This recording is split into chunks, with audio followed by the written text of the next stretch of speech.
What is going on, my Super Sandwiches? Rhymestyle here, and today I am joined by Geekdom and Kwame once again, kind of stemming from the video we did yesterday, but this time the idea we're talking about came from yesterday's video, and it's going to be a little bit controversial. Who should die in Dragon Ball Super? I know, it's kind of a weird topic to bring up. Now, we're not saying anyone's going to die, but we were talking about Resurrection Death yesterday, and if you want to check that video out, I will link it in the description below. We were talking about yesterday that they should spice it up and kill somebody off just so we have something unexpected, a different from what we saw in the movie.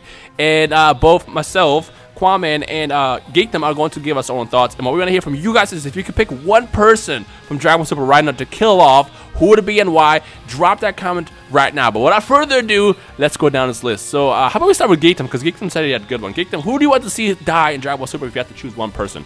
Well, what I was going to say before we actually made my choice was that, you know, Super takes place in the 10-year time skip, so we see at the end of Z who's alive, and it's pretty much everyone. So whoever dies is probably going to get brought back.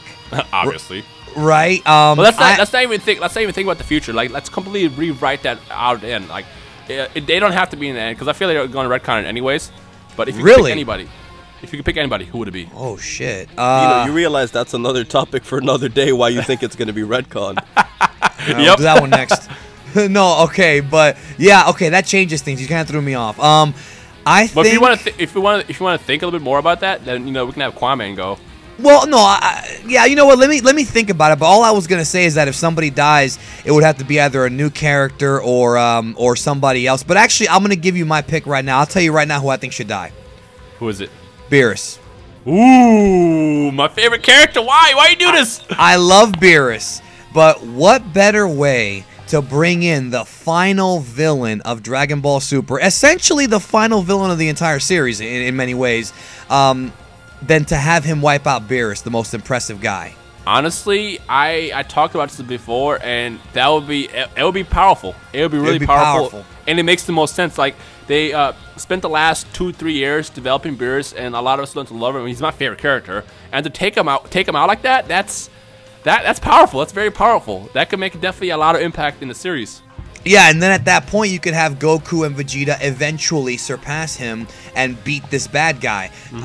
So, yeah, that's what my pick would be, Beerus. I don't want him to die either, bro, but it seems like he was kind of created to die. I mean, dude, God of Destruction gets destroyed. In fact, if they name the episode the God of Destruction... I feel like that would create so much unbalance.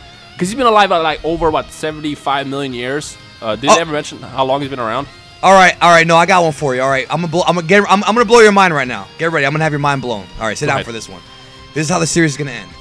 Beerus dies. Right. This is during. Okay, we're gonna keep that. We're gonna keep the end of the Dragon Ball Z, the tournament. We're gonna keep that. Beerus dies. Goku and Vegeta wipe out the bad guy. Whis tells Goku. He says, "We don't have a God of Destruction.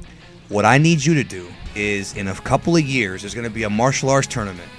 I need you to get me the reincarnation of Majin Buu, and that's the next God of Destruction." Ooh. So now, when you watch fans, what up? when you watch the end of Z now, the reason why Goku flew off with Oob has completely changed, but it still makes sense in the context of the story. That his real goal was to get Oob away from the tournament to take him to Whis and replace Beerus. That's what I would do. Call me crazy. Kwame, what you got? Wow, that is such... I mean, wow, just reacting to that yeah, it's kind of hard to follow up. I was going to follow up, and I was like, nah, let Kwame go next. Okay. It's a good idea, though, right? I mean, it makes sense. Like, now when it keeps Dragon Ball Z ending, the manga ending intact, right? And you've got a new purpose for Oob. Yeah. Man. If you want, Kwame, I can go next if you want to still think about it. Yo, go ahead. Go ahead. Okay, mine's actually a little bit different. Mine's not a warrior or anything. At first, I thought maybe they should kill off like Gohan or something, but I feel like major characters aren't going to get killed off like that. They'll bring them back. So actually, I was going to do a complete cop-out here and go with Dende. Because you get rid of Dende, you lose the Dragon Balls. And then they need the Super Dragon Balls, right? I mean, they'll most likely go to play Namek, but... Yeah, then again, I feel like Dende would be a stupid choice too, because like if they kill off Dende, you just go to Planet Namek and get the Dragon Balls. Well, wait, hold on.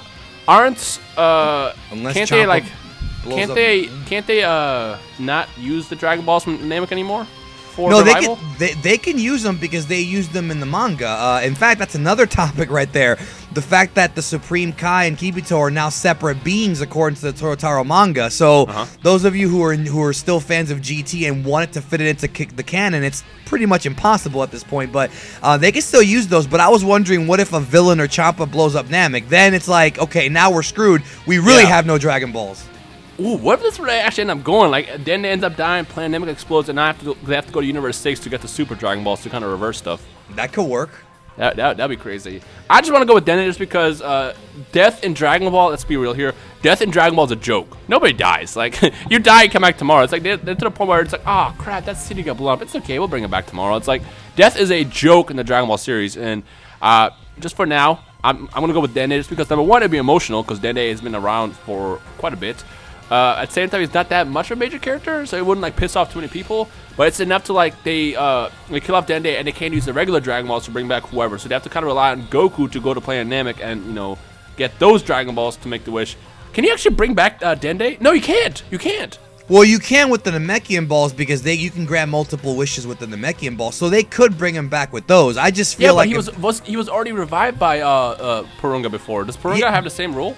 No, Purunga can revive multiple more people. Purunga can bring back the same person more than once. Purunga does not have the same limitations that Shenlong has. So yeah, they could bring him back, and that's what I'm saying. That if they really want to get heat, they're gonna have to blow up Planet Namek. Right. And screw everybody over. Because as long as those Namekian balls are there, bro, they have that. They always have that backup, you know. See, I wish that the Namekian Dragon Balls had that flaw too, where it's like you can only wish back someone once. Because in that case, killing off Dende would be kind of powerful. Because now you don't have Dende, you would have to get another Guardian. Yeah, you would, and that's easier said than done at this point. Yeah. Well, I'm still sticking with Dende, but Kwame, you had enough time to think. Who do you got? I was just gonna say really quickly that before anybody bashes on what Geekdom said when he said Shenlong. Shenlong is the alternate way to say him. That's actually what he's originally called. Right. So Shenron is actually a derivative of it. So I'm just coming to Geekdom's back before people say that he said his name wrong. There's always gonna be that one person. Listen, I never say the names wrong, even if you think I do. I really don't. Actually, it's funny. I saw you get flanked for saying Super Saiyan Super Saiyan, right? Was that I say Super Saiyan, or just to screw around, I say Super Saiyan Godo, but it's just me being wacky. It's not like I'm actually like, dude, the right way to say it is Saiyan because it's Yasai. That's where the pun is from. Yeah. If you want to say it's Saiyan, that's fine. I don't care, but don't come at my ass like telling me I'm wrong, teaching me Japanese. There's a reason why I dropped my super review so soon, folks, and it ain't because I'm freaking single lingual. That's all I'm going to say about that one. All right. Cool, what you got? But what I was going to say is it Piccolo? No, of course not. No, that would break his heart. Nah, he's the best. But I was just gonna say that I think that surprisingly, I actually have the opposite of Beerus. I was thinking that they should actually kill Whis, and for two reasons. Number one, Whis has the ability to reverse time, and if you eliminate that ability, like if something really bad happens, if you get rid of Whis, you're putting the characters in a very, very tense situation that they don't have Whis to kind of fix things for them, like what we saw in FNF. Spoiler alert, it's been 4 months now, guys. If you haven't seen it now, when will you? So, essentially, by looking at it that way, and looking at Whis as a character, I'd say that Whis, also because of the fact that he's stronger than Beerus by a good margin, is also telling me if somebody could beat Whis, who can they stop? I mean, no, let me just cut in for a second. That's a great idea, because if Whis dies, then you could see this awesome triple team of Goku, Vegeta, and Beerus fighting against this impossibly hard villain. I would love to see Goku, Vegeta. Actually, fuck it.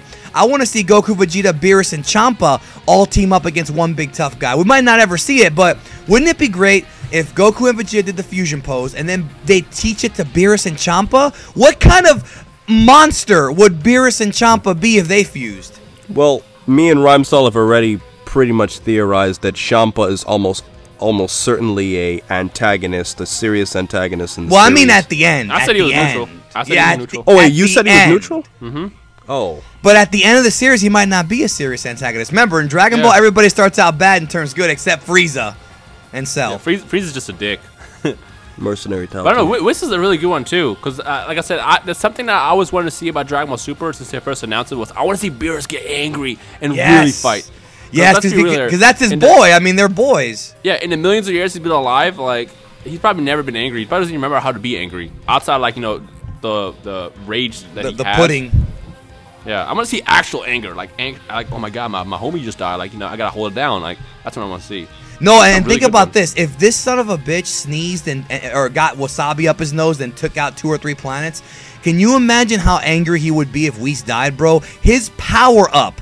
I could imagine his power up from the anger would knock out the sun. Yeah. Dude, Yeah. I feel like he could probably do even more. He probably just destroyed the whole galaxy from powering up. Dude, Because don't they say the whole universe is in trouble for when Goku and Beerus are fighting in the manga? Yeah, and I think they're gonna change. I think they're gonna make it look even more spectacular in the anime. But no, dude, the idea of Beerus, dude, these are all great ideas that Toei will probably never ever do, and it's too bad. I love these ideas here. I don't know. I guess we'll find out. But that is our choices of characters that we think should die in Dragon Ball Super. Again, it's kind of a controversial topic, but it's a fun one because now it gives us a chance to think about all the butterfly effects that we'll see from. Is butterfly effect even the correct phrase to use for this? Just effects, outcomes from seeing someone die. If Gohan dies, you know, obviously Goku gets pissed. If Trunks dies, Vegeta gets pissed. If Bulma dies, you get the picture. So who do you think should die and why? And what do you think would happen when that death occurs? Let us know in the comment section below. And of course, if you enjoyed today's discussion, you know what to do. Leave a like, rate, and all that good stuff. But Kwame, I'm gonna let you do your favorite part of the video, so go for it. This guy. Please remember, please remember, please remember, please remember, please remember, please remember to rate, comment, and subscribe. And remember, as I always say, to have a great day, guys.